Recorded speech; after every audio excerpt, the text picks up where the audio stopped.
안녕하십니까, 김방입니다. 몇 해 전에 케이시 피셔라는 미국 대학생이 카페에서 커피를 마시고 있었습니다. 그 순간 창밖으로 노숙인이 동전을 구걸하고 있는 장면이 눈에 띄었습니다. 케이시는 정중하게 그에게 자신이 아침을 사도 되겠냐고 물었고 동의를 구한 후에 커피와 샌드위치를 사서 건넸습니다. 둘이 헤어질 무렵에 이 크리스라는 이름의 이 노숙인은 카운터로 뛰어가더니 메모지를 빌려서 뭔가를 끄적거려 케이시에게 건넸습니다. 헤어지고 나서 펼쳐본 쪽지에는 이렇게 쓰여 있었습니다. 저는 오늘 자살을 할 참이었습니다. 하지만 당신 덕분에 더는 하고 싶지 않게 됐습니다. 멋진 분께 감사드립니다. 요즘 미국 텍사스와 산타모니카에는 특이한 모토를 내세운 카페가 인기입니다. 친절이 우선, 커피는 그 다음에. 어떤 커피 전문점이 커피를 뒷전으로 돌릴 수 있다는 걸까요? 이 카페는 그럴 자격이 충분합니다. 우선 이곳에서 일하는 이들은 어려운 상황으로 거리로 내몰린 청소년들이고 이들에게 커피와 차에 대한 직업 교육을 시킨 후에 일자리를 제공합니다. 고객이 이곳에 들어서서 맞는 장면도 보통 카페와는 다릅니다. 새로운 희망을 찾게 돼서 활기 넘치는 종업원들로부터 뭔가 한 가지 칭찬을 듣게 됩니다. 그럼 즉석에서 놀라운 변화가 벌어지는 걸 경험하게 됩니다. 고객 역시 상대방이나 주변에 간단한 친절을 베풀게 되니까요. 이곳의 이름은 라라랜드 카인드 카페입니다. 두 가지 얘기는 SNS를 통해 널리 알려졌고 미디어에도 많이 실렸습니다. 오늘 읽을 책은 이처럼 작은 친절이 우리 삶과 주변 그리고 사회를 얼마나 바꿀 수 있는지 역설해서 미국에서 최근에 뜬금없이 친절 열풍이 불게 한 서적입니다. 지식과 지혜를 얻는 가장 경제적인 방법, 성공예감 별책 프로 지금 시작하겠습니다.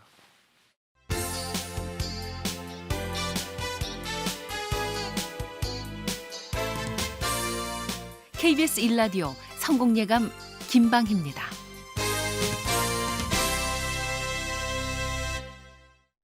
자, 별책 부록의 책 읽어주는 남자 김방희입니다. 별림 씨 남아주셨습니다. 어서 오십시오. 네, 안녕하세요. 별적 부록에서 별을 맡고 있는 광명수입니다. 반갑습니다.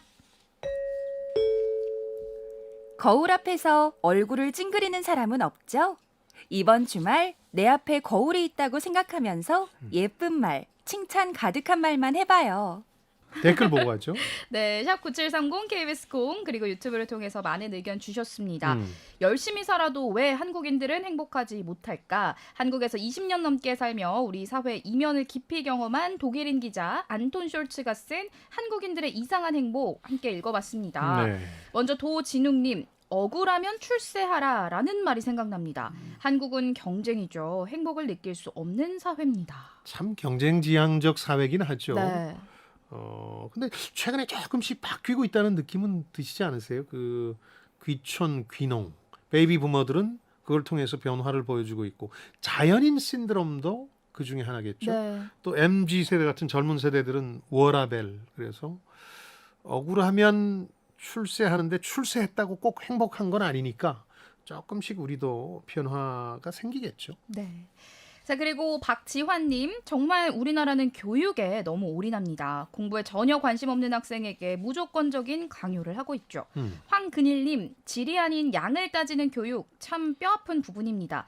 초등학교까지는 어느 정도 독서를 하지만 중학생이 되면서 국영수가 우선시되며 책 읽기가 뒤로 밀리는 현상 씁쓸합니다 해주셨고요. 1928번님, 초등학교 방과 후 수업에서 이런 질문을 합니다. 나중에 꿈이 뭐야? 하고 물으면 예. 열의 8명 이상이 돈을 많이 버는 아이고. 거라고 해요. 예. 이유를 물어보면 좋은 집에서 사고 싶은 거 다 사고 싶어서 라고 말하는데 무엇이 우리 아이들의 꿈을 갉아먹고 있는 걸까요? 마음이 먹먹해요 해주셨습니다. 우리 교육제도는 시행착오를 거듭해오고 있는데 다만 고등학교 때 직업교육을 하면서 완전히 공부 혹은 학업에 관심이 없는 사람들을 구분하는 게 스위스나 독일 같은 교육인데 우리도 그걸 따라가야 되느냐에 대해서는 아직 합의를 못 이룬 것 같아요. 네. 저는 개인적으로 대학 진학률이 높은 것도 장점이 있다고 생각하거든요. 그러니까 기본적인 민주주의를 포함한 소양 교육이 되기 때문에 좀 핀란드식으로 공교육을 보완하는 쪽으로 가야지 기존의 우리 교육이 나쁘다고 다 폐기 처분해서는 안 된다는 네. 생각이 들거든요. 또 이 독서와 관련해서 시카고 대학이라고 경제학 분야에서는 뭐 세계 최고 학교 중에 하나로 꼽히는 것도 한때는 약간 이류 대학이었거든요. 네. 근데 이곳을 인류로 만든 게 바로 책 읽기였습니다. 그 아주 고집스러울 정도로 4년 동안 읽어야 될 100권의 고전을 선정해서 읽게 했거든요.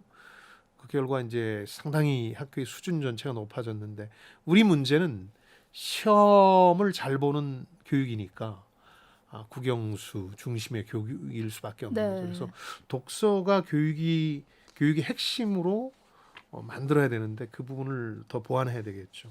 돈 많이 버는 게 아이들 꿈이라는 얘기는 그런 생각이 떠올라요. 그 아이들만의 탓은 아닐 겁니다. 아이의 입은 부모의 욕망에 기반하는 거거든요. 네. 부모님들이 그런 얘기를 했기 때문에 아이들이 그런 거거든요. 돈하는 거거든요. 그래서 부모 행동을 따라합니다. 이 책에 등장하는 말입니다만은 아이들은 한사코 부모의 말을 듣지 않습니다. 그러나 부모의 행동은 곧잘 따라합니다. 아이들이 행복할 수 있게 어른이 좀 더 노력을 해야 될 것 같습니다. 자, 조현실님, 행복한 지수를 높이려면 어떻게 해야 될까요? 2032번님, SNS의 영향으로 즐기기보다 타인에게 보여주기가 많습니다. 나의 내면적 만족보다는 타인의 인정을 통해서 만족을 추구하고자 하죠. 자신만의 경험을 축적하는 것이 행복 통장의 잔고를 늘리는 것이라고는 생각이 듭니다. 해주셨습니다. 그러니까 행복 지수를 높이는 개인적인 방법은 사실 간단합니다. 엄청난 용기가 필요하다는 거죠. 엄청난 용기를 왜 필요로 하느냐? 타인의 외부의 시선과 기준을 외면하거나 피할 수 있어야 되거든요. 내가 이렇게 비춰지지 않을까를 의식하는 한은 결코 행복지수가 높아질 수 없는데 그걸 벗어 던지려면 상당한 용기가 필요한 거죠. 왜 그 자연인들이 나와서 자신은 자연 속에서 행복하다고 얘기할까? 외부의 시선에서 자유로워졌기 때문인 거죠. 좀 부럽기도 하네요. 네, 그러나 그분들도 또 생활고에 시달리겠죠. 자, 그리고 6293번님, 가정 형편에 맞춰서 20대부터 10가지 직업, 행정공무원, 상담, 기후환경 강의 등의 활동을 했어요. 지금은 노인 일자리에서 일합니다. 즐겁고 기대돼요. 해주셨고요. 대단하십니다. 김경숙님, 집에 있어도 행복하지 않은 사람들이 많더라고요. 행복은 현실에 만족하면 저절로 마음에서 우러나는 것 같아요. 해주셨습니다. 저도 나이를 먹을수록 그 행복의 기준 이런 것들이 소박해지는 것 같은데 이렇게 표현하고 싶습니다. 매일 아침 일어났을 때 가슴 설레는 일이 남아있다면 행복한 것이다. 또 비록 사회적 기준으로 보자면 대단하진 않을지 모르지만 각자의 삶을 사랑하는 관계, 가족이라든가 친구들이 있다면 행복한 거 아니냐. 일과 관계 이런 생각이 듭니다. 네. 이어서 오늘의 주제로 넘어갑니다. 이풀기 토크. 공손함과 배려심이 실종된 오늘날, 친절함은 우리의 삶을 어떻게 바꿀까요? 작은 감사와 미소가 어떤 위대한 변화를 몰고 올지 도나 캐머런이 쓴 아주 작은 친절의 힘, 카인드, 오늘 함께 읽어볼 책인데요. 예. 하지만 우리 소장님께서 방송 시작하면서 말씀해주신 두 가지 사례는 책에는 없었던 내용인 것 같아요. 그렇죠. 떠오른 이제 SNS나 미디어에 소개된 예 중에 떠오른 예인데요. 아까 첫 번째 말씀드렸던 게 케이시 피셔라는 여대생 얘기는 SNS를 통해서 많이 알려졌습니다. 이 책 홍보에도 이 사건이 등장하더군요. 홍보 문구에도. 두 번째 사례는 미국 언론들이 많이 소개한 예입니다. 라라랜드 카인드 카페라는 곳인데 이 책에는 없는 내용입니다. 다만 그 이 책이 2018년에 출간이 됐고요. 그 이후에 실제로 미국 사회에서 카인드, 친절이라는 것이 어떤 그 주목받는 미덕으로 부상한 건 사실입니다. 네. 예. 앞서 말씀해주신 어떤 미담을 모은 책이 아니라 저자가 더 친절하게 살자라는 예. 마음으로 친절을 의식하면서 보낸 1년을 토대로 자신의 감정을 담아낸 책이기도 하죠. 예, 몇 가지 동기가 있긴 했지만 2015년을 본인이 결심을 한 거예요. 더 친절하게 살아보자. 그래서 원제도 보니까 네. 그 실험을 담았어요. 친절하게 산 1년, 당신의 삶과 주변 세계를 바꾸는 선택들. 이게 원제 제목인데요. 네. 이 책이 나오고 나서 많은 미디어와 유명인들이 추천했고 친절의 예들을 발굴했고 아까 그 두 가지 예도 SNS나 미디어들이 소개한 예들입니다.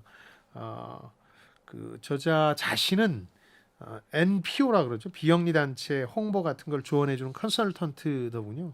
그래서 이 책 쓰고 나서 단번에 베스트셀러 작가로 등극하기도 했죠. 네. 다만 우리 소장님께서 자주 해주시는 말씀 중에 진부하고 뻔한 얘기 들으셨을 때 쌀로 밥 짓는다라는 말씀 많이 하시잖아요. 네, 그런 표현을 쓰죠. 사실 이 책 카인드라는 책인데 친절해라라는 조언에 대해서 뭐 누구도 반대하지는 않겠지만 사실 이 말이야말로 정말 쌀로 밥 짓는 이야기는 아닐까라는 생각이 들기도 하거든요. 진부한 느낌도 있긴 한데 이 책이 그래도 미국 사회에 신선한 충격을 준 이유는 진부하고 뻔한 얘기를 비교적 설득력 있게 전개한다는 데 있거든요.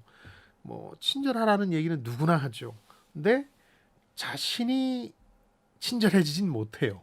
남한테 친절하라고 얘기하면서 마치 양보 운전이라고 써붙이면서 차에 자신은 양보 운전 안 하고 남한테만 양보 운전하라고 압력을 가하는 거랑 네. 비슷해요. 그래서 저는 개인적으로는 도로에서 저부터 양보 운전하겠습니다. 오. 라는 스티커를 보는 게 꿈인데 50년째 못 보고 있습니다. 소장님께서 먼저 한번 붙여주시죠. 뭘 붙이는 걸 싫어해서. 알겠습니다. 남을 친절하게 만들긴 더 힘든 거죠. 자신이 친절해지는 것도 힘들고. 네. 근데 이 책은 그걸 위한 여러 가지 자신의 실험을 담았기 때문에 1년간 했던 실험을 담았기 때문에 그런 방법들을 제시해요. 친절이 얼마나 자신과 주변의 파급력이 큰가를 보여주면서 그걸 단계별로 사례를 들어서 얘기해 주는데 이분이 1년 동안 친절하게 살면서 블로그를 굉장히 열심히 했대요. 한번 들어가 봤거든요. 네. 기록들이 남아 있습니다. 그래서 그걸 책으로 엮어낸 것이다. 이렇게 보시면 될 것 같아요. 말씀해주신 것처럼 1년간의 실험이 담겨져 있다. 이 친절이 어떤 심리적 효과가 있었는지에 최근의 연구 동향과 결과도 책에는 담겨 있습니다. 그렇죠. 그러니까 자신의 경험만 싫으면 나 친절하게 살아봤더니 좋던데 뭐 여기서 끝나는데 네. 이제 심리학 그 중에서도 이제 긍정이나 발달 심리학이라는 분야에서 그러면 실제로 어떻게 되는가 하는 실험 결과들이 많이 나와서 그것들을 본인이 리서치를 해서 다 조사를 했더라고요. 자신의 경험과 함께 묶어서 내서 아까 말씀드린 대로 진부한 얘기일 수도 있지만 설득력 있게 실제 어떻게 바뀔 것인가를 제시하는 책이라서 책도 4장으로 이렇게 분류가 돼 있는데요. 발견, 이해, 선택, 변화. 이게 점점 친절해지는 과정 아닙니까? 이렇게 담았어요. 그래서 이거 읽으시면서 개인들도 내 친절도는 몇 점이나 될까? 혹은 어떤 걸 고쳐야 될까 하는 자기 성찰의 계기로 삼을 수 있을 것 같아요. 몸풀기 풀기를 마쳤으니 이제부턴 심화학습으로 넘어가겠습니다. 오늘의 책 아주 작은 친절의 힘 카인드. 이것이 궁금하다. 키워드를 뽑아볼게요. 첫 번째 키워드. 친절, 불친절, 착함, 무관심. 저자가 친절을 설득력 있게 전개하는데 이런 개념 정의와 분류를 해놨어요. 저는 이 책 읽으면서 우리 광명수 씨의 친절을 생각했는데 늘 친절하거든요. 진짜 그 또래들이 가지지 않은 미덕을 뭐 가정교육 덕분인지 아니면 뭐 때문인지 갖추게 됐는데 저자가 얘기하는 게 바로 그런 겁니다. 착한 거하고 좀 구분해야 된다. 착한 사람 많다. 그러나 거기서 한 단계 더 나가서 노력하는 착한 건 노력할 필요는 없잖아요. 네. 그냥 자신의 인식이라든가 천성 때문에 착한 그렇죠. 거고 이 친절은 거기서 노력을 해야 되니까 한 단계 더 진일보한 거다. 그러니까 친절을 이렇게 정의하고 있어요. 누군가하고 소통하면서 이 소통이 미치게 될 영향을 생각하고 그 소통을 풍부하고 의미 있게 만들려고 노력하고 대가를 받을 걸 생각하지 않고 상대가 필요한 걸 제공해 주는 거고 상대에 대해서 평가하지 않고 그냥 상대 그 자신을 받아들여 주는 거고 그래서 친절은 옳고 그름에 대한 판단을 놔버리고 사람을 있는 그대로 받아들여 주는 거다. 더 이걸 요약하면 친절은 손을 내밀고 위험을 감수하는 일을 하는 거다. 친절에 무슨 위험이 있느냐? 상대방이 무시할 수도 있고 거부할 수도 있고 무례한 반응이 나올 수도 있잖아요. 사실 저도 친절을 베풀 때마다 조심스럽거든요. 근데 그런 점에서 착함과 구분해야 된다. 네. 가끔은 상당히 어렵거나 굉장히 불편할 때도 친절을 베푸는 게 착함과 친절을 구분짓는 경계선이라고 저자가 얘기를 하는 거죠. 예. 친절함에 대해서 말씀을 해주셨는데 불친절함도 좀 찾아봐야 될 것 같아요. 저자가 불친절하지 않다고 해서 친절한 건 아니다 또 이렇게 말을 하고 있거든요. 친절의 반대는 불친절이 아니라고 저자는 네. 얘기하는데 골프채 세트를 샀다고 골프 선수가 바로 되는 건 아니잖아요. 그러니까 불친절하지 않은 것보다 더 나아간 단계라야 된다는 거거든요. 그러니까 자기 사례를 하나 적었는데 뭐 어느 나라나 비행편이 취소되거나 유예되면 막 항의를 하잖아요, 공항에서. 저는 그게 일상인데 제 고향이 비행기를 타고 가야 네. 되니까 겨울철 같은 때는 막 그 뭐 감정적 폭동 수준의 난리가 나거든요. 화가 많이 뭐 나니까요. 그렇겠죠. 예. 근데 소리를 지르는데 가만히 봤더니 자기가 그 여승무원 하나가 그분들한테 일일이 설명하고 하는데 너무 친절하게 애를 쓰고 있더라. 그래서 자기 차례가 됐을 때 그분한테 그런 얘기를 하죠. 참 애쓰시네요. 이게 쉬운 일이 아닌데 화난 분들을 설득한다는 게 하고 다독거려 준 거예요. 네. 그러니까 갚더라. 그 갚는 걸 내가 의식해서 그런 친절을 베푼 건 아니지만 그분의 친절에 대해서 그분이 비행편을 돌릴 때 자신한테 따로 연락을 해서 먼저 타서 갈 수 있게 배려를 하더라. 네. 이런 걸 보면서 불친절을 한 단계 넘어서는 그러니까 자신을 제한하는 반응에서 벗어나서 지각하고 행동하는 게 필요하다는 점에서 불친절을 넘어서는 것이다. 뭐 이럴 때 뭐 여러 가지 자신의 부족함을 인정하는 태도나 어느 정도는 상처를 받겠다는 마음의 준비도 돼 있어야 네. 된다. 그런 점에서 착함과도 다르고 불친절의 반대도 아니다. 네. 저자는 그렇게 얘기하는 거죠. 그러니까 오히려 친절의 반대가 불친절이 아니라 무관심이다 이렇게 정의를 내리고 있어요. 대부분의 사람들은 불친절하지도 않습니다. 왜냐하면 불친절하다는 건 그것도 뭐 어느 정도 싸울 각오가 돼 있어야 되기 쉽지 때문에 않아요. 네. 그냥 외면하죠. 음. 무관심이죠. 그래서 친절의 반대를 무관심이라고 정의를 내리는데 네. 방관자적 자세를 갖춤으로써 어떻게 보면 오히려 더 최악의 상황을 만들어낼 수 있는데 1960년대 이 이른바 제너비스 사건이라는 게 이 책에 2번 등장하는데 심리학에서는 방관자 효과, 바이스탠더 이펙트라는 걸로 유명한데요. 1960년대 이 아파트, 뉴욕에 있는 공영 아파트 앞에서 흑인 여성이 수차례 칼에 찔려 사망하는 사건이 있었거든요. 소리도 듣고 심지어 이걸 목격한 많은 주민이 있었는데 단 한 명도 경찰에 신고를 안 했어요. 911에 신고를 해야 되는데 왜 그런가 봤더니 이 방관자 괜히 나섰다가 내가 무슨 피해를 볼까 싶은 면도 있었고 또 하나 지배적인 사고방식은 뭐였냐면 내가 아니어도 누군가는 신고했을 거야. 네. 이게 방관자 효과거든요. 그러면서 친절의 반대가 이런 무관심 상태라고 얘기를 합니다. 그래서 저자는 친절은 무관심 상태를 벗어나는 거기 때문에 이 파장이 끝이 없다. 작은 친절은 없다고 거듭 강조하는데 작은 친절이라는 게 어떤 파장을 일으킬지 모르기 때문에 아까 처음에 케이시 피셔라는 여대생 사례를 말씀드렸습니다만 한 사람의 목숨을 구한 거잖아요. 그럼요. 별거 아닌 네. 그 커피 한 잔과 샌드위치를 사드린 게 그런 점에서 보면 작은 친절은 없다. 친절은 작건 크건 다 엄청난 예기치 않은 파장을 불러온다는 거죠. 네. 또 책을 살펴보면 자신의 엄마를 저자가 예로 들어서 착함과 친절함을 구분 짓습니다. 엄마가 착하기는 했으나 친절하진 않았다라고 표현을 하고 있는데 어떻게 보면 가족에 대한 비판이라서 누워서 침 뱉기가 될 수도 있잖아요. 참 솔직하게 이야기를 해주고 있어요. 근데 미국 책들 특히 에세이류가 가진 엄청난 미덕은 솔직해요. 속으로는 그런 생각이 들죠. 괜히 그런 얘기해서 가족 간에 의상하겠네. 네. 그런데 해요. 어머니도 분명히 보실 텐데. 그렇죠. 어머님은 돌아가셨는데요. 독자들이 보기에는 그 설득력이 있잖아요. 그러면. 네. 근데 우리 광명수 씨는 생전에 계시는 부모님 계시니까 어머님 관계에 대해서 이런 거 읽으면서 어떤 느낌 가졌어요? 솔직하긴 한데 좀 저도 누워서 침 뱉기라 이야기를 못 하겠네요. 그러니까 불만들이 있을 수 있는데 네. 이분은 심성이 착한 분이었다. 그러나 자신의 어떤 위험을 무릅쓰면서까지 친절하려고 노력했던 분은 아니다. 오히려 낯선 사람과의 관계에서 늘 경계하고 회피하려는 성향이었고 그 자녀들한테도 친절 교육을 네. 안 시켰다는 거예요. 그래서 자기가 이제 친절에 대해서 새로운 각성을 하면서 1년간 더 친절하게 살아보겠노라고 생각하게 되는 거거든요. 네. 어머님도 하나의 동기가 된 거예요. 네, 네. 이제 돌아가신 분이지만 두 자녀에 대해서 지나치게 솔직한 얘기를 했던 것도 친절과는 거리가 멀었다고 책이 나오는데 네. 너는 매부리코가 뭐 어떠니까 음. 이것만 좀 이랬으면 좋았을 텐데 네. 하는 것들이 이제 상처를 준 거거든요. 자녀들에게까지 친절한 편은 아니었다. 그래서 사람들과 어떤 깊은 사이나 의미 있는 관계를 추구했다기보다는 사람들과도 일정한 거리를 두려고 해서 착했지만 친절한 분은 아니었다고 회고를 하고 있어요. 굳이나 이제 어머니의 얘기를 했던 저자만의 특별한 이제 또 감정이 있었겠죠. 그러니까 저자가 엄마와는 다른 인생을 살고 싶다는 욕구를 느꼈겠죠.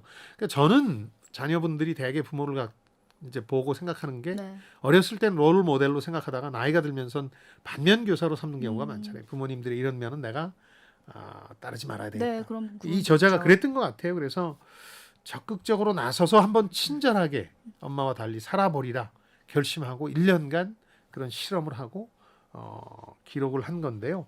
근데 저만 해도 이런 식의 의식적인 노력 없으면 친절해지지 않는다는 걸 실감한 게 저는 한번 친절을 베풀었다가 큰 낭패를 본 적이 있어요. 대학교 한 3, 4학년 무렵에 저희 그 산동네에 살았었거든요. 네. 그 산동네 취객 한 분이 대설주의보가 내린 날 주무시고 계시더라고요. 놓고 가면 인적도 드문 곳이라 틀림없이 체온 저하로 돌아가실 것 같아서 이제 거의 없다시피 해서 주변에 있는 여인숙에 바래다 드렸고 하여튼 주머니 돈을 다 털어서 여관비도 계산하고 나오려고 하는데 그분이 깨신 거예요.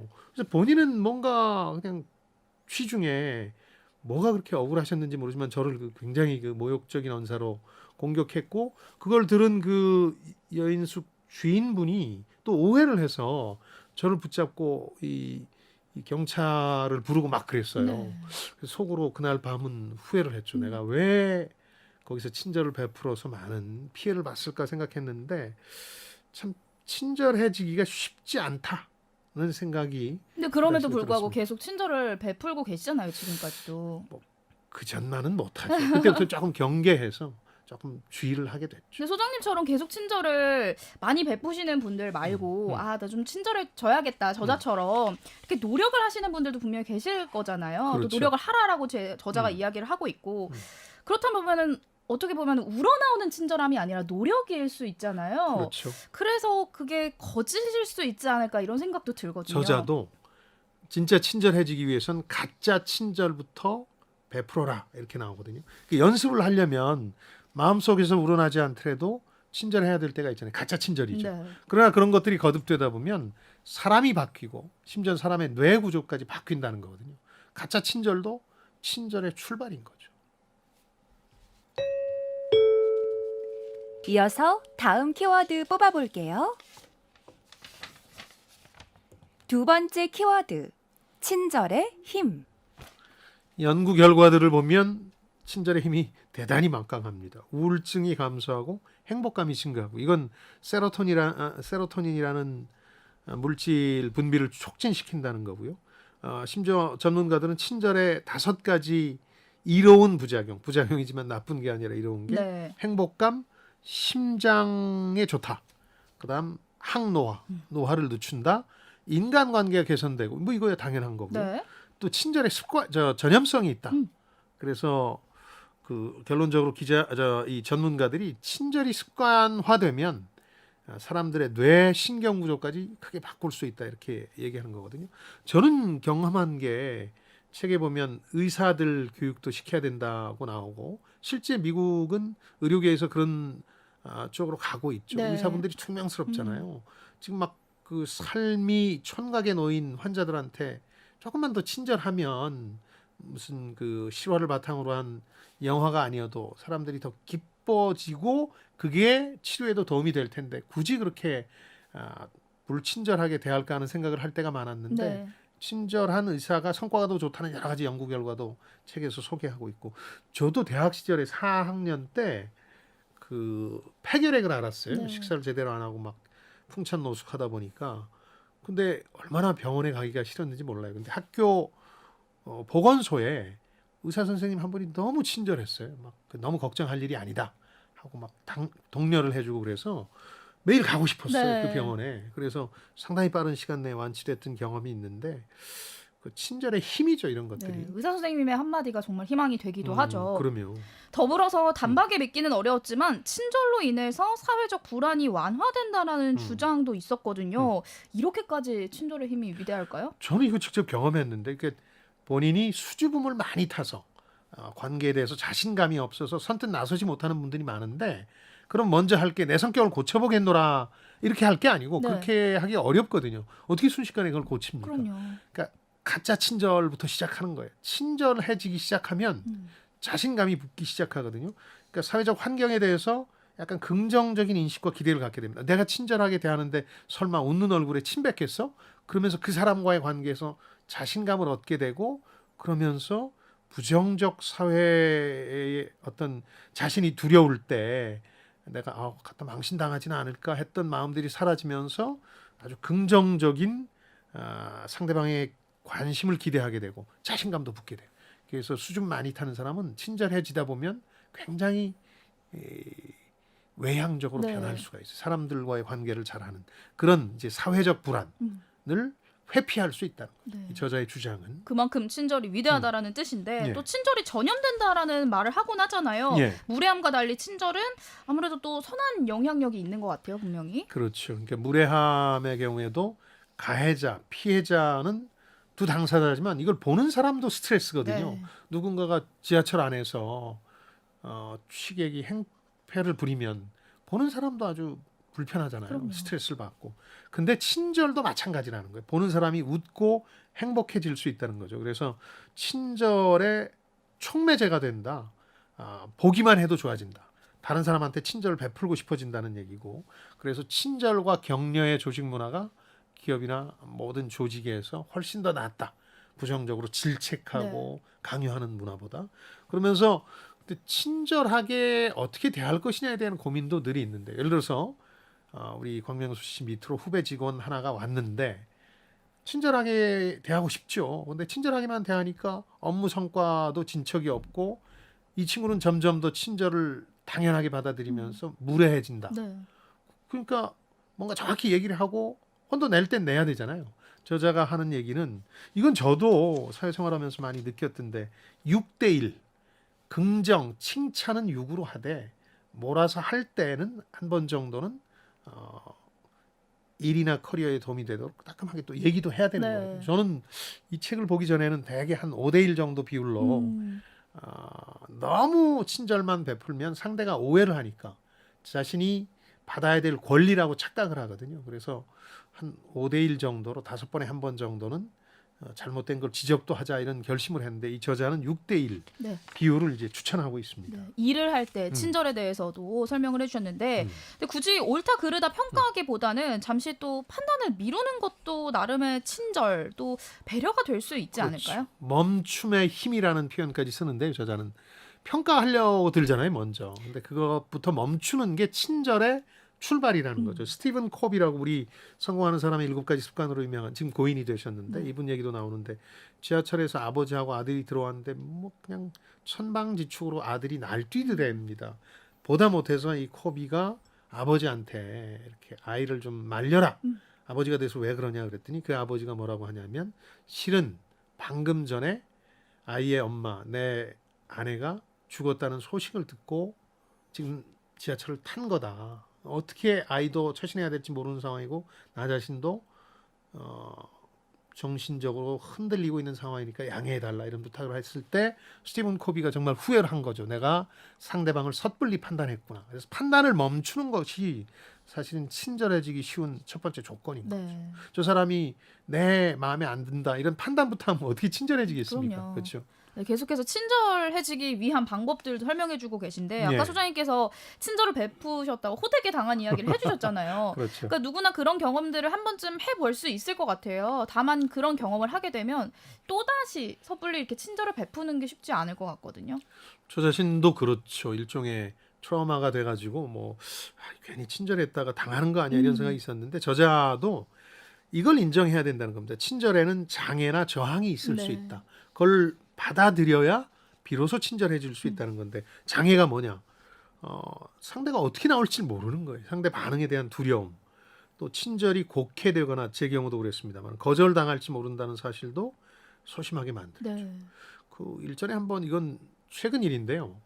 이렇게 제 주변에서 맥주집에서 맥주를 마시고 있는 젊은 세대를 봤는데 뭐 돈이 없었나 보죠. 그래서 막 어떤 메뉴를 살까 고를까 막 고민하고 있는 모습이 이쁘기도 하고 또 안타깝기도 해서 제가 사겠노라고 했다가 혼났잖아요. 어떻게 혼나셨어요? 되게 뭔데. 그러니까 이게 거절당할지 모른다는 것도 네. 두려움이 큰 거죠. 그래서 그럴 바에는 아까 방관자 얘기를 했습니다만 무관심으로 일관해서 아무것도 하지 않는 게 네. 중간은 간다. 네. 이런 느낌으로 친절을 베풀지 않게 되는 거죠. 그러니까 두려움에 대한 이야기를 해주셨는데 사실 많은 불친절도 어쩌면 두려움에서 기인한 게 아닐까라는 생각이 드는데 이런 두려움을 극복하기 위해서는 어떤 방법이 있을까요? 그러니까 저자가 제안하는 건 일어날 수 있는 최선을 상상해 보라는 거죠. 제가 맥주 몇 잔을 대여섯 명이 모인 그 젊은이들의 자리에 사겠다고 제안했던 거에 대해서 거절당했지만 그걸 두려워하기보다 기쁘게 받아 들고 나서 건배를 하면서 그래도 대한민국이 아직 헬 조선이 아니라는 인식이 조금이라도 싹 트면 좋은 거죠. 이런 건 최선의 상상이니까. 네, 네. 또 이 장애나 저항 가운데 하나가 시간의 압박과 성급함 같은 거거든요. 이 스티븐 코비에도 들었지만 이거에 대해서는 저자가 뭐라고 얘기했냐면 친절함을 오해해서는 안 된다. 베풀 시간을 내는 게 아니고 이건 삶의 태도가 돼야 된다. 네. 나 친절해지기 위해서 이번 기회에 30분간 신경 쓸 거야. 이건 안 된다. 자기가 1년간 해보니까 1년 동안 될 일도 아니고 평생 삶의 방식으로 만들어야 된다. 그래서 관점을 바꾸고 조바심을 내지 말아야 된다. 그러니까 상대방이 하는 말을 공감할 수 없고 이해할 수 없다고 하더라도 저 사람이 저렇게 목소리를 높이는 데는 어떤 열정이 있는 거고 그 관심은 격려받아야 된다. 이렇게 생각해 줄 수 있어야 되고 성급하게 막 돕고 고치려고 하고 바로잡겠다고 하는 건 친절이 아니라 상대방의 능력을 뺏는 거다. 아이들 문제가 그렇잖아요. 아이들 문제 숙제 대신 해줘요 부모가. 친절 베푼 겁니까? 아니라는 거예요. 저자는. 그건 아이들의 능력을 뺏는 거니까. 뭐 그 밖에도 장애나 저항이 많은데 뭐 게으름, 무력감, 특권의식. 내가 왜 친절해? 줘야 돼? 나는 갑인데, 슈퍼갑인데 이런 게 특권의식이죠. 또 주변을 의식하지 못하는 것들, 습관, 피로, 피곤하면 짜증이 나니까 친절을 베풀기 어렵죠.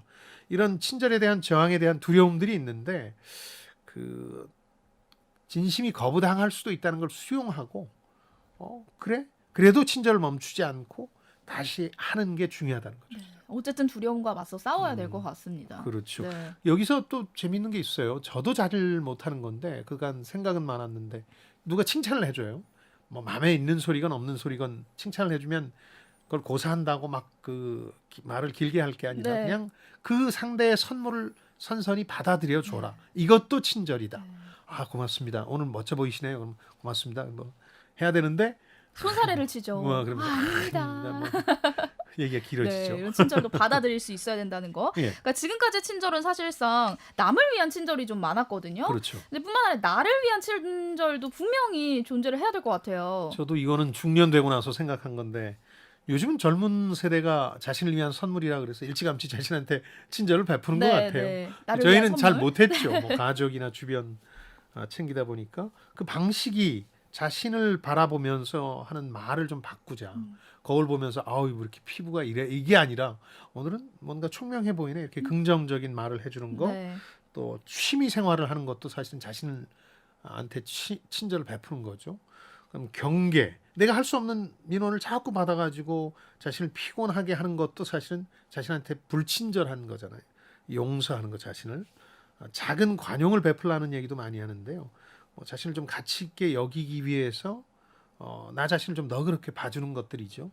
그래서 뭐 미시적 긍정 뭐 이런 얘기들 새로운 용어도 등장시킵니다만 요는 자신에 대한 시선을 너그럽게 가져주는 것이 자신에게 대해서 친절을 베푸는 길이다라고 주장하는 겁니다. 이어서 다음 키워드 뽑아볼게요. 세 번째 키워드, 여유와 감사, 유념. 이 세 가지가 실제 현실에서 친절을 실행하기 위해서 꼭 필요한 마음가짐이라는 겁니다. 우리 자신을 둘러싸고 있는 여러 가지 요건들을 부족하다고만 느끼면, 내가 가진 게 부족하다고만 느끼면 절대 친절해지지가 않아요. 그러니까 좀 풍부하다고 생각하고 부족과 결핍의 렌즈 대신에 좀 여유와 풍부함의 렌즈로 봐라. 그래서 나눌 게 있다. 여윳돈이 한 100만 원이 있으면 정말 드물게 그런 네. 돈이 생기면 정말 풍부하네. 이걸 뭘 술을 사 먹을까? 이런 생각을 하다가도 이게 정말 절실하게 필요한 사람. 나한테는 여윳돈이지만 그 사람한테는 인생의 전부일 수도 있겠다. 이런 생각을 하면 선뜻 내줄 수도 있는 거니까. 그래서 상품의 렌즈에서 보면 늘 제가 가진 게 부족하죠. 그런데 친절의 렌즈로 보면 늘 넘쳐나는 것. 아직도 남한테 베풀 친절의 여유는 많은 거죠. 그렇게 여유로운 시선을 가져야 가능하다는 거죠. 네, 그만큼 감사가 중요하고 또 감사에도 연습이 필요하다라고 예. 이야기를 하고 있어요. 세 가지를 매일 한번 생각해 보라는 건데 오늘 나를 놀라게 한 게 뭐가 기분 좋게 놀라게 한 거 뭐가 있지? 내게 감동을 주거나 마음을 울린 게 뭐가 있지? 내게 영감을 준 건 또 뭐가 있지? 네. 이런 것들을 생각해 보라는 건데 보통의 사람은 이런 순간을 한 8시간 이상 있다가 시차를 두고 그저께 저녁 노을은 참 멋있었어 했는데 연습을 하다 보면 바로 즉각적으로 그 순간 오늘 저녁 노을은 왜 저렇게 이쁘지? 하는 생각을 하게 된다는 거거든요. 이게 연습을 통해서 친절이 강화되는 양상으로 나타나는데 그래서 친절을 이 사람은 바르게 정의하기도 합니다. 현재에 집중하고 뭐에 주의를 기울일지 반복해서 선택하는 단순한 행동에서 친절이 시작된다. 네. 예, 제가 제일 고민했던 건 노숙인이 있으면 육교에서 돈을 구걸하고 있으면 여러 가지 생각이 드는 거예요. 지나가는 그 100m 구간 안에서 네. 내가 돈을 드리는 게 그분이 혹시 결례라고 생각할 만큼 적은 돈은 아닌가? 혹시 이 돈을 가지고 술이나 그냥 사 마시는 건 아닌가? 더 상황을 나쁘게 만드는 건 아닌가? 등등인데 네. 저자의 이 친절 렌즈에 따르면 그냥 그 사람한테 필요한 거고 최선의 결과를 상상하면서 기꺼이 내주는 게 최선인 거예요. 내가 할 수 있는 범위 내에서는 그 사람의 상황을 다 들어보지 않고 할 수 있는 최선은 그냥 그분께 드리는 거거든요. 그래서 이런 얘기들을 읽으면서 저도 이 중년쯤 돼서 그렇게 바뀌긴 했습니다만 친절에 대해서 많은 걸 생각하게 됐죠. 근데 참 쉬운 일이 아닌 것 같은 게 아까 운전도 예를 들어 주셨잖아요, 소장님께서. 예. 이제 나부터 친절해야 된다. 근데 사실 그렇죠. 운전하다 보면 친절하지 않게 운전하는 사람들 때문에 제가 오히려 불친절을 하게 되는 것 같아요. 그게 참 마음가짐이라는 게 참 힘들구나라는 생각이 들거든요. 남 탓하면 이제 한도 끝도 없죠. 이제 사실 재미있는 건 이 노상 분노 혹은 운전자 폭력이라고 불리는데 네. 로드 레이지라는 표현을 미국에서 쓰는데 90년대 미국 사회 현상 하나가 됐어요. 왜 그렇게 점잖은 사람도 운전대만 잡으면 저렇게 폭력적으로 네. 바뀔까? 마이클 더글라스가 주연했던 영화 추락이라는 것도 이런 걸 다룬 거였고 그래서 이 미국의 현상을 국내로 번역해서 들여와서 기사로 많이 썼거든요. 제가 번역 그 노상분노 혹은 운전자 폭력이라는 것도 제가 제일 먼저 그런 용어들을 썼는데 정작 저는 거기서 벗어나질 못해요. 지금도 그러니까 글쎄 여러 가지 이유가 있긴 할 텐데 네. 이게 친절이라는 게 개념적으로 생각하기는 쉽지만 진짜 개인이 실천해서 자신을 바꾸기는 어렵다는 걸 상징하는 예로 저는 늘 이게 떠오릅니다. 제가 그거의 사회적 문제를 그렇게 지적했음에도 지금도 툭 하면은 갑자기 칼치기 하는 운전자한테 육두 문자부터 네. 뭐 물론 혼자 있을 때입니다만 네, 네. 날리게 되니까 참 어려운 것 같아요. 그럼 운전자 폭력에서 왜 이렇게 벗어나지를 못하는 걸까요? 그러니까 차를 운전한다는 거, 이 운전대를 잡았을 때 특수한 환경과 관련이 있는 것 같아요. 미국에서 다양한 논문도 나오긴 했습니다만 네. 다급할 때 차를 이용할 경우가 많잖아요. 그러니까 좀 급한 면도 있고 로마 시대로 거슬러 올라가서 운전자 폭력이 있었다고 그러니까 로마 그 벤허의 마차 경주 장면이 있잖아요. 거기 가면 경쟁 심리가 더 커지는 것 같아요. 도로에 나서면 이런 것들 때문이긴 한데 그래도 친절하겠다는 결심을 하면 적어도 혼자 있는 공간에서라도 육두 문자는 줄여야 되는 게 아닌가 스스로 이 책 읽으면서 반성을 많이 했습니다. 네. 아니 또 이번 키워드 중 하나가 감사거든요. 예. 사실 일상 속에서 감사함을 계속 느껴야 하는데 사실 절망적인 상황에서 그런 감사를 느낀다는 게 쉽지가 않잖아요. 어찌 보면 그렇죠. 굉장히 종교의 교리 같기도 하고요. 그러니까 이것만 바꾸면 다 달라진다고 얘기하는 건 종교죠, 사실은. 현실에서 벌어지기는 쉽지 않은 일인데 저자도 그 1년간 많은 변화가 있었지만 그게 꼭 답은 아니라는 걸 인정합니다. 그래서 친절이라는 건 쉽지 않다. 예를 들어서 종교는 쉽지 않다는 얘기를 잘 안 합니다. 천국과 지옥 얘기를 하면서 이렇게 바뀌면 다 된다고 얘기하지, 그렇게 바뀐다고 해도 정말 진심으로 당신이 마음속으로 변화를 믿지 않는다면 큰 변화는 없을 거야 라고 얘기하는 종교는 없잖아요. 그럼요. 그런 점에서 저자의 친절은 종교 교리보다는 그래도 아주 현실적인 어떤 자기 변화의 전략을 제시한 거라고 볼 수 있죠. 지금 여러분께서는 주말에만 만나는 성공예감 별책 부록을 듣고 계십니다. 오늘 들려드리는 책은 아주 작은 친절의 힘, 카인드입니다. 이어서 다음 키워드로 넘어갑니다. 네 번째 키워드, 이력서 덕목 대 추도사 덕목. 미국의 저명한 언론인인 데이비드 브룩스라고 뉴욕타임스의 칼럼니스트인데, 이 사람이 쓴 인간의 품격이라는 책을 보면 사람이 남기는 발자취, 유산, 그러니까 무슨 재산 이런 거 말고 그 사람의 흔적을 두 가지로 나눕니다. 하나는 이력서 덕목이라는 건데, 우리가 흔히 얘기하는 스펙들, 네. 사회에서는 어떤 활동을 했고 어떤 직위를 가졌고 그 사람이 가진 기술, 숙련도, 자신의 커리어에서 성공하는 데 핵심이 됐던 능력들을 얘기하는 게 바로 이제 이력서 덕목이라는 겁니다. 이거하고 추도사 덕목은 구분하자는 겁니다. 이 사람의 제안은. 네, 이력서는 알겠는데 누군가 세상을 떠났을 때 남기는 추도사에 어떤 덕목이 있는 걸까요? 우리나라 장례식 문화에는 없는데 미국 장례식 문화에는 추도사라는 게 있거든요. 네. 지인들 중에 한 서너 명이 이 사람을 추모하는 거죠. 그리고 그 사람과의 추억을 되살립니다. 이때는 자질을 주로 얘기합니다. 뭐 친절했다, 용감했다, 정직했다, 성실했다, 인간관계는 어땠다. 그러니까 내면의 핵심에 존재하는 기질을 얘기하지 무슨 스펙, 뭐 서울대를 나와서 하버드 대학원을 졸업 이런 얘기를 안 하잖아요. 네. 그러니까 미국에서도 그렇고 우리나라에서도 이렇게 추도사 문화는 없지만 인사를 드리고 나서 조문하고 나서 옆으로 옮겨서 간단한 식사 같은 걸 하면서 고인들에 대한 얘기를 할 때 누가 재산이나 학벌을 얘기하지 않잖아요. 그럼요. 그 사람은 어땠다 하는 네. 그 추도사 덕목을 얘기하는데 그 사람이 어떤 자질, 기질, 거기에 따른 헌신과 의지 뭐 이런 것들을 주로 얘기하는데, 이게 그 사람의 흔적 중에 훨씬 더 중요한 덕목이 아니겠냐고 데이비드 브룩스가 얘기하는데, 친절이 가장 대표적인 거죠.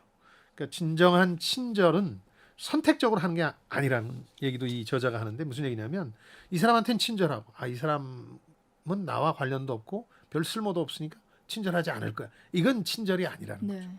그래서 우리 상대의 행동 뒤에 있는 어떤 이유나 동기가 불분명하잖아요. 그 취객이 나한테 한 거를 정확히 들어보진 못했지만 또 사정이 있을 수도 있죠. 혹은 과거에 안 좋은 기억이 있었을 수도 있겠고, 그런 상태에서 본인이 마음속으로 막 저 사람은 이럴 거야, 나를 그야말로 오해해서 혼내주고 있는 걸 거야 라고 지나치게 섣불리 판단하지 말고 그런 극적인 얘기들을 만들어내면서 친절을 중단하지 말고 상대를 고르지 말고 어떤 상황에서든 친절한 것이 진짜 이 추도사 덕목에 해당되는 가장 중요한 친절이 아니냐, 이렇게 저자는 얘기하고 있는 거죠. 그래서 이 저자가 상황을 모르는 불확실한 상태라면 초조하지 말고 상상력을 즐겨라라고 강조를 하고 있죠. 그렇죠. 제 경우로 다시 돌아가 보면 나이가 들어서는 알게 됐어요. 그 당시엔 좀 후회도 했지만 그래도 그분을 들추었고 동네 여인숙으로 데리고 간 게 나 자신한테 마음이 편한 것이었다. 네. 친절한 것이었다. 만약에 그냥 두고 갔다면 평생 그 장면이 잔상에 남았을 수도 있겠죠. 어떻게 됐을까 궁금했을 테고. 네. 아마 다음날 그 이후 며칠간 신문을 뒤적거렸을 수도 있겠죠. 그런 점에서 보면 엄마가 그런 약간은 냉담한, 친절하지 않은 태도를 가졌던 게 이분의 친절 실험의 중요한 모티브가 된 것 같아요. 엄마의 말인데 삶은 안전하지 않으니까 조심스럽게 나아가고 대부분의 사람이 호시탐탐 너를 이용하려 들 테니까 절대로 사람을 너무 가까이 두지 마라. 이런 얘기를 훈육 방식으로 선택했던 거거든요, 엄마를. 그러니까 이 저자는 뭐 우리를 직업적으로 뛰어나게 만드는 자질 같은 게 좋은, 스펙이 좋은 사람을 엄마는 원했을지 모르지만 살아보니 좋은 부모나 동료, 좋은 친구나 또 회사 중역이 되는 게 훨씬 더 나은 덕목이구나. 이런 걸 알게 됐다. 네. 그래서 항상 오르면서 행복할 수는 없기 때문에 좀 손해 본다 싶을 정도로 친절을 베푸는 게 자기 자신한테도 친절한 방식이라고 저자는 거듭 주장하는 거죠. 근데 또 사람이 하는 일이고 사람과의 관계이기 때문에 갈등은 피할 수가 없거든요. 이럴 때는 또 어떻게 해야 될까요? 갈등하고 있는 상황에서도 친절해질 수 있을까? 저도 이제 많이 고민한 부분인데 네. 보통 사람들이 갈등에 대처하는 방식은 저자가 유형화해 놨는데 똑같이 되돌려 줍니다. 대개는 이렇게 하죠. 욕을 하면 욕을 똑같이 하고 우월성을 보이는 것도 있습니다. 내가 너보다 나아 하는 걸 다양한 방식으로 예를 들어서 우리 민증 까 하는 것도 주민등록증 보자는 것도 나이가 내가 더 많거든 이런 우월성을 보이려는 네. 태도죠. 무시하는 것도 있습니다. 어떤 사람들은 무시하는데 이것도 사실은 굉장한 불친절이죠. 외면해버리는 거니까. 근데 저자가 얘기하는 평화 선택하기가 친절인데 친절하게 응답하라는 거예요. 오히려. 그러면 이건 항복이나 약함이 아니라 평화를 선택하는 길이다. 네. 근데 내 면전에서 누군가 강력하게 육두 문자까지 써가면서 공격하고 있는데 웃으면서 대꾸할 수 있을까? 네. 아직도 자신할 수 없습니다. 그러니까 저도 그게 궁금한 게 사실 제가 친절해지는 것도 굉장히 중요하지만 예. 불친절한 사람을 내가 어떻게 대처를 해야 되는지 맞아요. 그 부분이 상당히 어렵거든요. 저자가 제언하는 건 불친절에 대한 대처법은 제일 먼저 가해자의 심리를 먼저 읽어라. 네.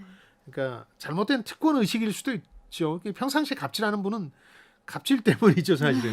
근데 뭐 통제되지 않는 분노, 성향 자체가 그런 사람들도 있고 네. 이 저자가 가장 중시하는 건 두려움 때문일 수 있다. 이 불친절함이 진짜 친절하고 싶지 않아서가 아니라 두려워서 이 상황이나 이런 것 때문에. 그러면서 이제 전문가들 연구 결과를 동원하는데 성인의 괴롭힘은 보통 정해진 패턴 안에서 발생하기 때문에 우리가 할 수 있는 일은 거의 없다. 그런 사람들이 그런 환경에서 꼭 그러니까 가해자는 상황을 해결하거나 타협하는데 무관심하다. 오히려 힘과 지배력에 더 관심을 가진다. 이 괴롭힘, 갑질 등등이 이런 성격을 갖고 있죠. 근데 싸우기보다는 저자는 이 사람들의 심리 상태를 잘 알고 먼저 파악하는 게 왜 저럴까? 라고 파악하는 게 더 중요하다고 합니다. 네. 그러니까 대다수는 무시하거나 가해자에게 순응하는 방식을 취하지만 저자가 이걸 절대 허용하지 말라라고 이야기를 하는 거죠.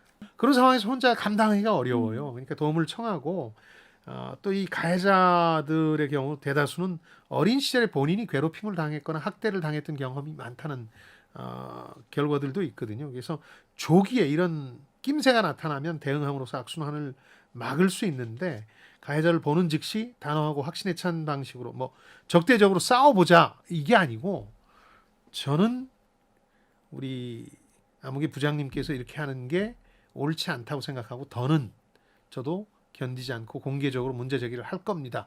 이렇게 조기에 대응함으로써 문제를 풀 수 있었거든요. 다른 사람들도 나중엔 그렇게 따라합니다. 그렇게 되니까 저자는 성인 간의 불친절 혹은 괴롭힘과 관련해서는 기꺼이 처음으로 맞설 한 사람이 필요하지 한 사람만 들고 일어나면 그 문제는 의외로 잘 풀린다. 그런 상황인 거죠. 근데 사실은 소장님처럼 도움을 주는 사람은 소수고 대부분이 방관자 아닌가요? 예. 그건 뭐 최근에 사회심리학에서도 많이 나오는 얘기죠. 뭐 사실 왕따라는 현상도 학교 폭력도 대부분 보면 선의의 많은 방관자들이 있는데 이 방관자들이 처음엔 그렇지 않다가 나중엔 이 갈등을 즐기고 가해자 편에 서기도 하고 가해자를 부추기기도 합니다. 선동도 하고.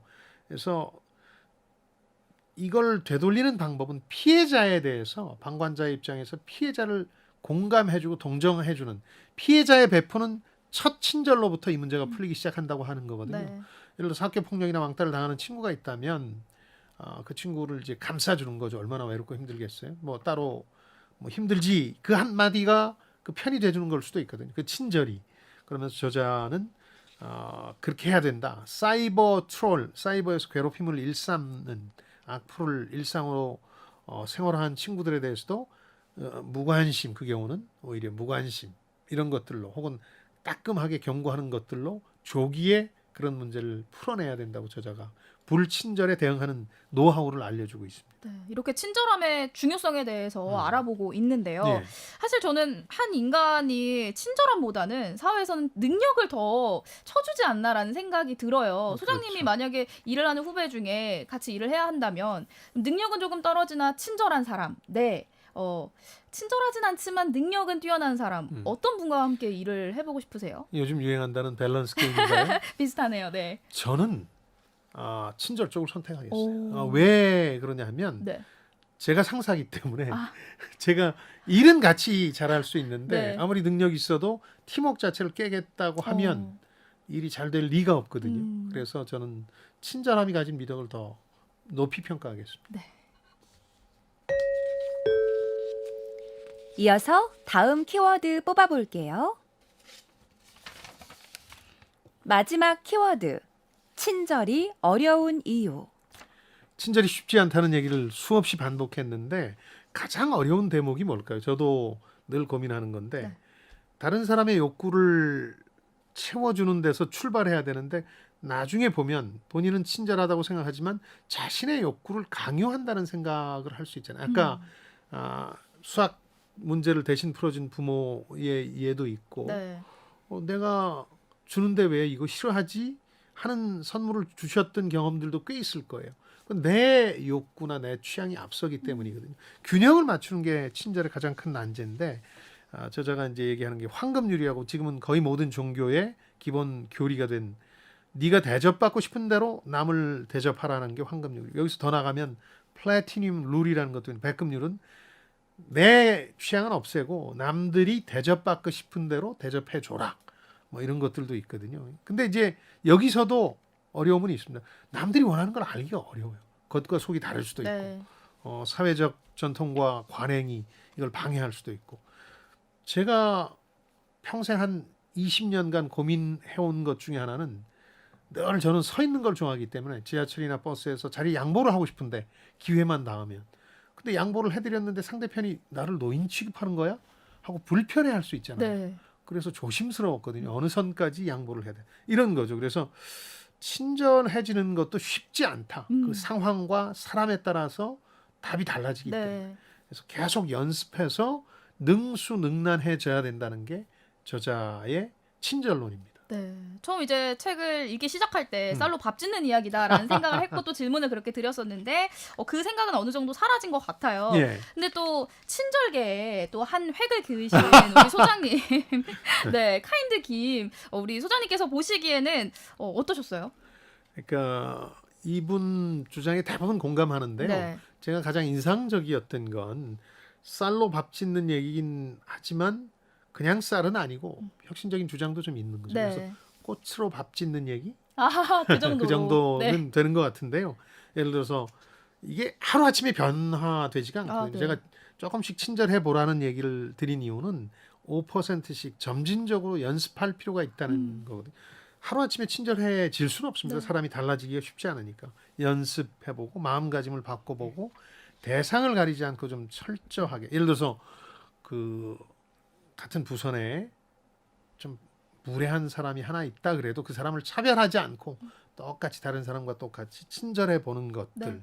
그러면서 1년이 아니라 평생에 걸쳐서 해야 될 삶의 방식으로 만드는 것 저는 친절하긴 한데요 많은 지적을 받는 게 너무 사무적으로 친절하다 진심이 안 담겼다 이런 비판을 많이 듣고 그렇다고 또 너무 진심을 담아서 모든 사람들한테 친절을 하려고 하다가는 자신이 번아웃될 가능성도 있고 네. 상대가 내 호의를 권리로 착각하기 시작하면서 문제가 발생하거든요. 그런 경험이 몇 번 있는데 제 이 조카 뻘 되는 후배를 많이 배려하다 보니까 이 친구가 배려를 안 할 때 상당한 오해를 한다는 네. 걸 알게 됐어요. 오히려. 그래서 선을 경계를 분명히 해야 된다는 것도 알게 됐고 한마디로 친절은 생각하는 것처럼 쌀로 밥 짓는 것처럼 쉽지 않다. 많은 성찰과 노력이 필요한 분야다. 이 점에 대해서는 이 책에 공감했습니다. AI가 선정한 심쿵 한방. 오늘의 책 아주 작은 친절의 힘 카인드를 관통하는 핵심 구절. 한 방에 정리해드립니다. 친절을 자신의 것으로 만들 때 당신은 남들이 아직 인식하지 못한 힘, 즉 슈퍼파워를 갖게 된다. 좋은 평판을 얻고 싶은데 내 귀에 들려오는 나에 대한 얘기가 좀 부정적인 분들이 있잖아요. 그런 네. 분들이 꼭 한번 읽어보셨으면 좋겠어요. 친절에 대해서 생각하는 사회인을 위한 가이드북입니다.